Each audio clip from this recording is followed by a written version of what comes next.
Welcome to Awakening You channel. If you appreciate what we do, please support us. Thank you. Dear sons and daughters of planet Earth, I am Sananda. My heart fills with light, with a lot of light, every time I can be here and speak to each one of you. Right now, your world seems a little different to you, it seems worse. What have we been saying here for some time now? That dark forces were concentrated on the surface of the planet, acting on minds, on hearts. Enlightened minds, kind minds, grateful minds. Note, I'm not saying heart, I'm saying mind. These are, I wouldn't say 100% safe, but they are protected from this wave that is there. Sometimes they succumb, but they always get up. And I would say that these minds have not yet awakened, they just do not vibrate evil. Internally, feelings of very high vibration vibrate. I could say that they are earthly souls, but they are more evolved souls than the vast majority. They are souls ready to take a leap, and they certainly will. There's just one step left, one rung of that ladder, for everything to illuminate in their minds. Souls that are already enlightened, with enlightened hearts, remain within the precepts of the light and feel nothing in relation to what is around them, to all this energy that is being released. It is as if they live inside a cocoon, and this cocoon does not allow opposing energies to penetrate, unless in those moments where the mind dominates and breaks this barrier, but they soon realize it and the barrier is formed again. Now let's talk about the vast majority, the majority of humanity. This person does not have a pure heart, does not have an enlightened mind all the time. They often have lapses, moments, in which they let the light enter and act, and they are often surprised by this. Wow, I'm doing things I've never done. That's weird. But soon they let the mind dominate again, and that brief moment in which they formed a fragile cocoon is gone and the cocoon disappears. So this entire majority is immersed in this wave of black light that is plaguing the planet. I would say to you that those who are still on the planet have had a lot of work to emanate so much negative energy. And today, their food is very scarce, they are no longer able to do what they always did. So how do they maintain themselves? Co-opting those who saw in the same lane. What do these dark beings need? I would say it's the same substance that your vampires, in your fiction, like to feed on. And where do they get it? With the violence, with the deaths. But deaths, the more violent the better. So that body that lies there, enveloped in the red substance that comes out of their bodies, there they feed, and there are many of them, and they feed frantically to stay alive. Are they vampires? If you want to understand it that way, it can be, but it's not how it was said in your fiction. So unruly and unmeasured violence is necessary for them to continue to survive.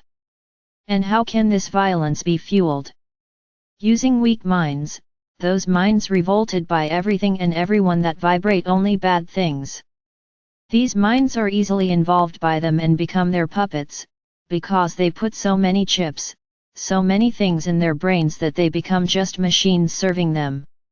But the light is coming and has already destroyed all the chips.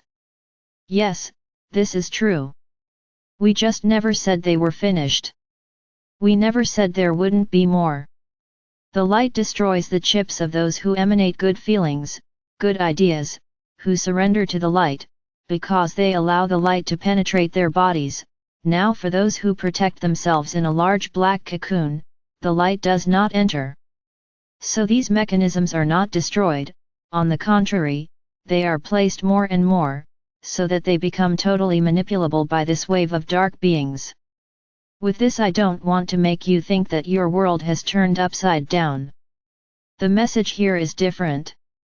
The message is, raise your vibrations, raise your thoughts, let yourself be filled with light, because this happens and that cocoon of light is formed, and nothing will reach it. Nothing will reach you. And if everyone, this vast majority, did this wave that is there would perish, because there would be so few of them, that they would be swallowed by the light, not enough, but by the light of yourselves. So I would say, why do certain places become so violent? For the fear emanated.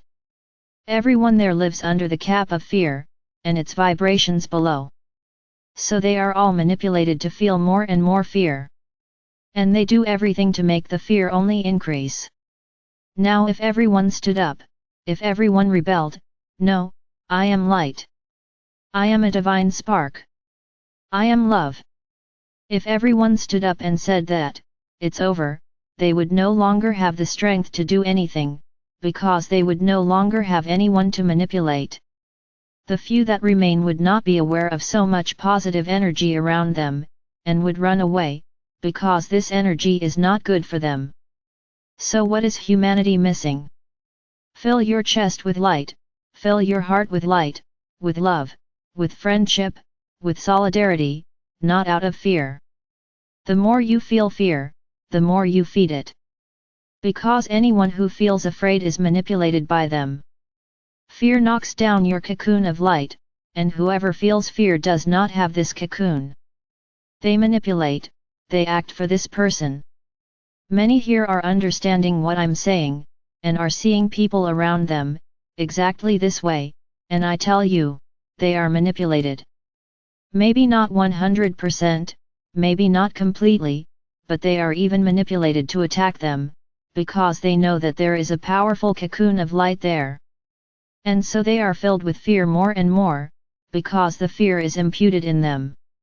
They look at everything with fear, they don't trust anything. They will increasingly feel afraid. Just that. And they will be the vehicles to destabilize you. Then many may wonder, and you can't do anything. Unfortunately not. The only thing we can do is help you when you ask for our help. It is to strengthen your cocoon of light so that nothing that comes from these people shakes them, takes them out of balance, that it is like a strange language that you do not know and that words will be said that you will not understand, and that will not bother you. Our work will start to change a little. We have reached a point in the process where it will be necessary to shake up the majority of humanity, to wake up those who have not yet woken up. But for this, unfortunately, we will need to bring a lot of ugly things, a lot of sad things, horrible things, so that humanity wakes up, stops idolizing beings that are nothing like they think. On the contrary, they are beings totally involved by the non-light, so that humanity wakes up to how much it has been manipulated all this time. So what would I say to each of you today, who has your heart already immersed in the light, who seeks to keep your mind in the light? Ask for our help to keep your cocoon of light, strong and vibrant, so that everything whatever is revealed, whatever is shown will not reach them. They will be like scenes from a horror film, which when finished you will forget, and what's more, you will have the free will to watch the film or not. Unfortunately, we know that when all this comes to light, this will be the topic of the day, and there will be no way for you to simply isolate yourselves, unless you spend a lot of time in the mountains without any kind of communication. But I would say to you that even so, the energies will be so confused, the anger, the despair, the hatred, will come with such force on the surface of the planet that everyone will be affected, and it will be at this moment that, either you will wake up to the love and to the light, or they will give their arms, hands, feet, and entire body to the non-light. It will be up to each one to decide the path they will follow. So at this moment, our help will be needed more than ever so that your cocoons remain intact, without cracks, without breaks, and you emanate light, a lot of light. So get ready because the new time will begin. And now we will know exactly who emanates light and who does not, who has a pure heart and who does not. The separation of the wheat from the chaff is getting stronger, and I would say that this will be the most important phase of this entire process.